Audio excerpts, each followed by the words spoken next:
ఇది కాంగ్రెస్ పార్టీ యొక్క స్టేట్మెంట్. ఆ రోజు కాంగ్రెస్ పార్టీ ఆనాడు యెడ్యూరప్ప గారు ముఖ్యమంత్రిగా కర్ణాటకలో ఉన్నప్పుడు మరి హౌసింగ్ స్కామ్లో ఈయన పాత్ర ఉంది అని వార్తలు వస్తే ఆ రోజు అక్కడి కాంగ్రెస్ నాయకులు చేసిన డిమాండ్ ఏంది అంటే మరి వెంటనే యెడ్యూరప్ప గారు నిష్పక్షపాతంగా విచారణ జరగాలి అంటే రాజీనామా చేయాల్సిందే, ఇట్లాంటి వ్యక్తి ముఖ్యమంత్రిగా ఉంటే విచారణ ఎట్లా జరుగుతుంది అని చెప్పి ఆ రోజు అక్కడి కాంగ్రెస్ పార్టీ అధ్యక్షులు, ప్రదేశ్ కాంగ్రెస్ కమిటీ అధ్యక్షులు కర్ణాటకలో చేసిన డిమాండ్.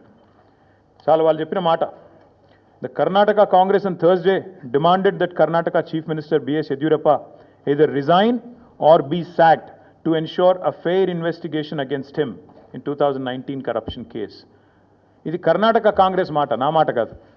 ఒక విచారణ ఎదుర్కోవాల్సి వస్తే ముఖ్యమంత్రి గారు ఈదర్ ఈ షుడ్ రిజైన్ వాలంటరీలీ, స్వచ్ఛందంగా తప్పుకోవాలి, లేదా ఆయనను అర్జెంటుగా తొలగిస్తేనే నిష్పక్షపాతమైన ఎంక్వైరీ జరుగుతుంది అనే మాట వారు చెప్పిన మాట. ఇవాళ మేమంటుంది కూడా అదే.